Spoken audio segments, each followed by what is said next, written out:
In 1942, the aftermath of World War II and the Great Depression caused the NHL to slim itself down to just 6 franchises. These teams famously became known as the Original Six. Hello, and welcome to part 2 of our NHL History docu-series. We hope you enjoy. Let's jump right back to where we left off at the end of last episode with the chase for the Cup. In 1926, the NHL unofficially claimed the Cup, but in 1947, during the time of the Original Six, it officially became theirs after completing a deal with the Stanley Cup trustees of the time. The Stanley Cup trustees still today watch over the Cup when it is not possession of the winning team and protect it, although it is still the NHL's property. This is a ceremonial position given to former and well-known professional hockey players.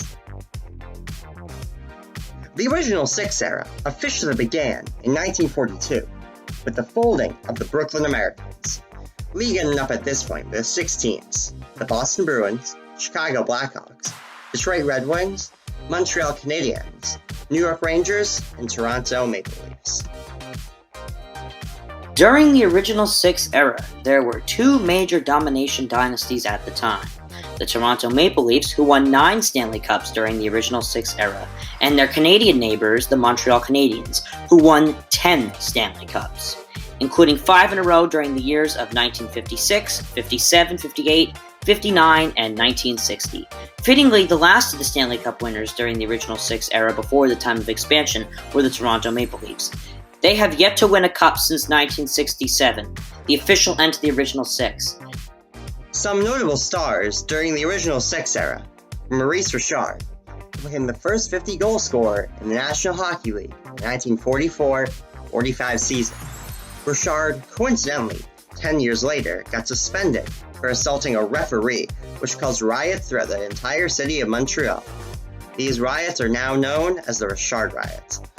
Another notable player to make his debut during the Original Six era was Gordie Howe. His rookie season was in 1946.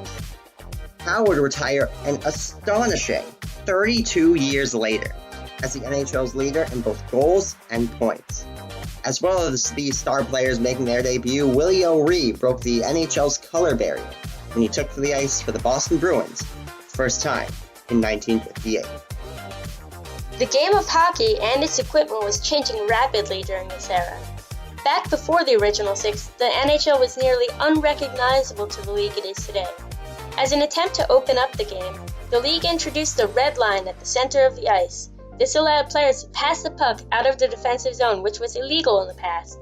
Goalies took an even bigger step when Jacques Plante became the first goalie to wear a face mask without any injuries attending for protection.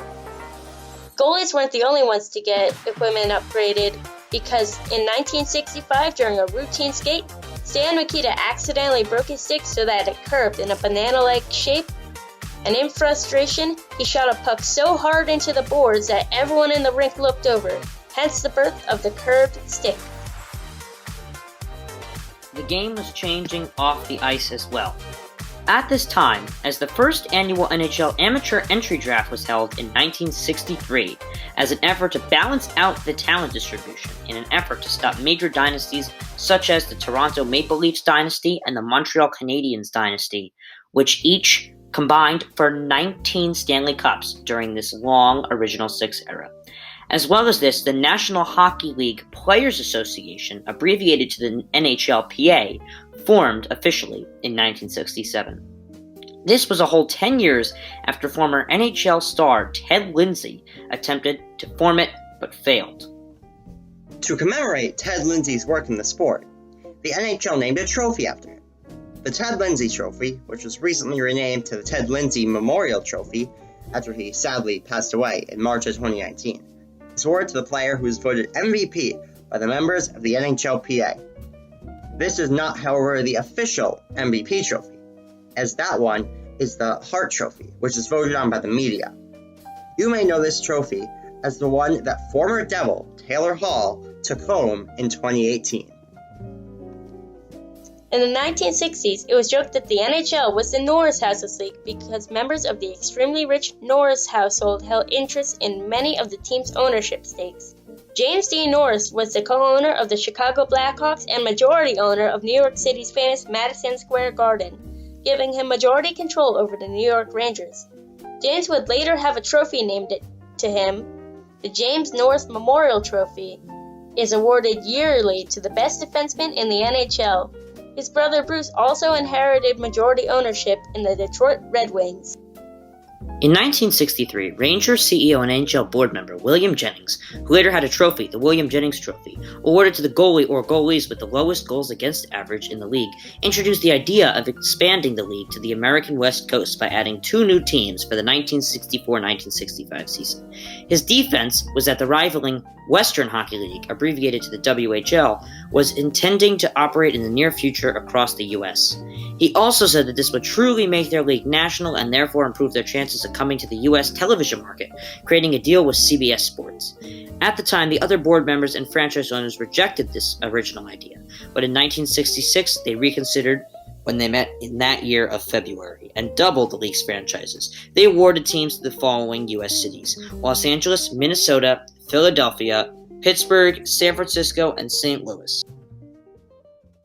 Thank you for watching the second episode of Puck Drop's new History of the NHL docu-series. And remember to tune in next time as we talk about the expansion era of hockey. We've had a blast making these so far, and hope you have been enjoying them. Remember to hit that like button down below and subscribe if you haven't already. And if you want to be notified when our next episode comes out, or whenever we post in general, click that notification bell on our homepage. We hope you enjoyed this one, and we'll see you next time for part 3, and for more of our fantastic videos.